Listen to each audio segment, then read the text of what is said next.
Breakfast হোক বা dinner বা স্কুল অফিসের টিফিনে সুজি দিয়ে তৈরি এই নাস্তাটা একবার বানিয়ে দেখতে পারেন। বানানো যেমনই সহজ, খেতেও তেমনই দুর্দান্ত লাগে। এই নাস্তাটা আমি একদম তেল ছাড়া স্বাস্থ্যকর উপায়ে তৈরি করব। যারা ওয়েট লস জার্নিতে আসেন তারাও এই রেসিপিটা বানিয়ে খেতে পারেন। নমস্কার বন্ধুরা, আমি ঝর্ণা সিম্পল রেসিপির আরেকটা নতুন ভিডিওতে আপনাদের সবাইকে স্বাগতম জানাই। কেমন আছেন সবাই? আশা করছি ভালো আছেন। চলুন তাহলে রেসিপিটা শুরু করি। ভীষণই স্বাস্থ্যকর এবং দারুণ টেস্টি এই রেসিপিটা বানানোর জন্য প্রথমে আমি একটা মিক্সিং বলে মেজারিং কাপের 1 কাপ সুজি নিয়ে নিচ্ছি। সুজির পরিমাণটা আপনারা প্রয়োজন অনুযায়ী বাড়িয়ে বা কমিয়ে নিতে পারেন। দিয়ে দিচ্ছি ওই কাপেরই হাফ কাপ টক দই, আর দিয়ে দিচ্ছি ওই কাপেরই হাফ কাপ জল। মানে আমি এখানে 1 কাপ সুজির জন্য হাফ কাপ টক দই আর হাফ কাপ জল ব্যবহার করেছি। দিয়ে দিচ্ছি স্বাদ মতো লবণ। এখন সবকিছুকে খুব ভালো করে মিশিয়ে নিচ্ছি। এই রেসিপিতে সুজির ব্যাটারটাকে কিন্তু পাতলা করা যাবে না। সবকিছুকে খুব ভালো করে মিশিয়ে নিয়েছি। এখন এই সুজির ব্যাটারটাকে ঢাকা দিয়ে 10 মিনিট মতো রেস্টে রেখে দেব। 10 মিনিট হয়ে গেছে, ঢাকাটা খুলে নিচ্ছি।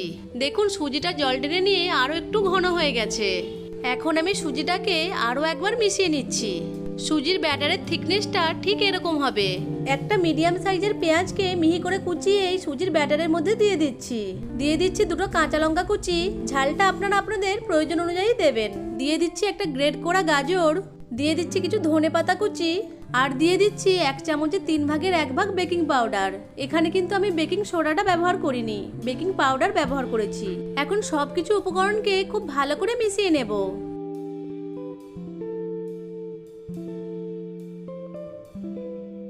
সবকিছু উপকরণকে খুব ভালো করে মিশিয়ে নিয়েছি।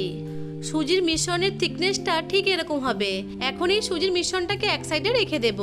এইদিকে আমি একটা স্টিলের প্লেট নিয়ে নিয়েছি। এখন এই স্টিলের প্লেটের মধ্যে অল্প একটু বাটার নিয়ে প্লেটের চারদিকে খুব ভালো করে ব্রাশ করে নিচ্ছি। এরপর তৈরি করে রাখা ওই সুজির মিশ্রণটাকে এই প্লেটের মধ্যে নিয়ে নিচ্ছি।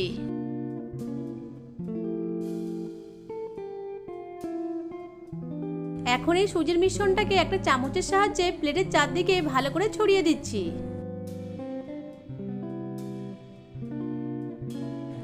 একটা স্প্যাচুলার সাহায্যে ওপর দিকটা এইভাবে একটু মসৃণ করে নিচ্ছি।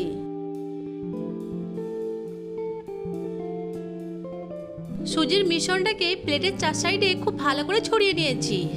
এবার প্লেটটাকে এইভাবে ধরে একটু ট্যাপ ট্যাপ করে নেব, যাতে মিশ্রণের মধ্যে কোনো বাতাস থেকে না যায়। অন্যদিকে গ্যাসের ফ্লেম অন করে একটা পাত্রে জল নিয়ে জলটাকে গরম করে নিয়েছি। এখন ওই সুজির মিশ্রণের প্লেটটাকে পাত্রের মধ্যে বসিয়ে দিচ্ছি। এখন ঢাকা দিয়ে মিডিয়াম ফ্লেমে 10 থেকে 12 মিনিট ভাপে রান্না করে নেব। 10 থেকে 12 মিনিট পর ঢাকনাটা খুলে নিচ্ছি। ঠিকঠাক রান্না হয়েছে কিনা একটা টুথপিক নিয়ে চেক করে দেখে নেব। এখন টুথপিকের গায়ে কিছু লেগে নেই, তার মানে খুব ভালোভাবে কুক হয়েছে। এখন গ্যাসের ফ্লেম অফ করে প্লেটটাকে পাত্র থেকে উঠিয়ে সম্পূর্ণ ঠান্ডা করে নেব। নাস্তাটা সম্পূর্ণ ঠান্ডা হয়ে গেছে। এখন একটা স্প্যাচুলা দিয়ে নাস্তাটাকে এইভাবে চার সাইড থেকে একটু উঠিয়ে নিচ্ছি, যাতে ডিমোল করতে সুবিধা হয়। এখন অন্য একটা প্লেট নিয়ে এইভাবে নাস্তাটাকে ডিমোল করে নিচ্ছি।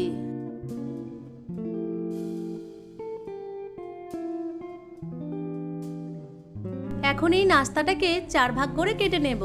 আপনারা চাইলে ছোট ছোট ভাগ করেও কেটে নিতে পারেন।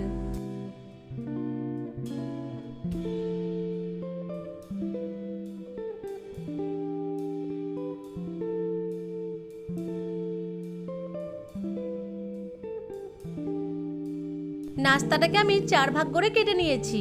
দেখুন নাস্তাটা দেখতে কত সুন্দর হয়েছে। এই নাস্তাগুলো দেখতে যেমন সুন্দর, খেতেও তেমন ভীষণই টেস্টি এবং স্বাস্থ্যকর।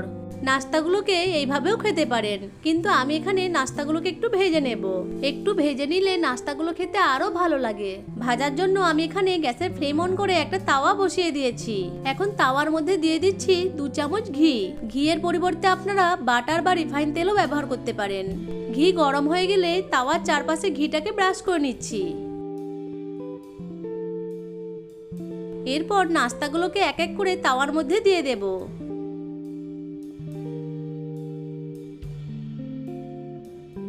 এরপর মিডিয়াম ফ্লেমে নাস্তাগুলোকে হালকা লাল করে ভেজে নেব।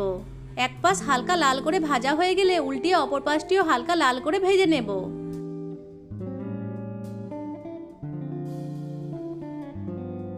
নাস্তাগুলো দুপাশে হালকা লাল করে ভেজে নিয়েছি। এখন নাস্তাগুলোকে তাওয়া থেকে তুলে নিচ্ছি। দেখলেন তো কত সহজেই ভীষণই স্বাস্থ্যকর এবং দারুণ টেস্টি এই নাস্তাগুলো তৈরি হয়ে গেল। এই নাস্তাগুলো খেতে কিন্তু ভীষণ টেস্টি হয়। বাড়িতে একবার হলেও এইভাবে নাস্তাগুলো বানিয়ে দেখতে পারেন। এখন নাস্তাগুলোকে আমি একটা প্লেটে সার্ভ করে দিয়েছি। এই নাস্তাগুলোকে আপনারা বাদামের চাটনি বা ধনেপাতার চাটনি বা টমেটো কেচাপের সাথে বা শুধুও খেতে পারেন। বাড়িতে যদি এই নাস্তাগুলো বানিয়ে থাকেন তাহলে আমাকে কমেন্ট করে জানাবেন নাস্তাগুলো খেতে কেমন লাগলো আপনাদের। আশা করছি আজকের রেসিপিটা আপনাদের কাছে ভালো লেগেছে। ভালো লেগে থাকলে ভিডিওটিকে লাইক, কমেন্ট এবং শেয়ার করে দেবেন। ভিডিওটা ইউটিউব থেকে দেখে থাকলে চ্যানেলটিকে সাবস্ক্রাইব করে পাশে থাকা বেল আইকনটিকে অন করে রাখবেন। আর ফেসবুক থেকে দেখে থাকলে পেজটিকে ফলো করে পাশে থাকার অনুরোধ রইল। ভিডিওটা প্রথম থেকে শেষ পর্যন্ত দেখার জন্য আপনাদেরকে অসংখ্য ধন্যবাদ।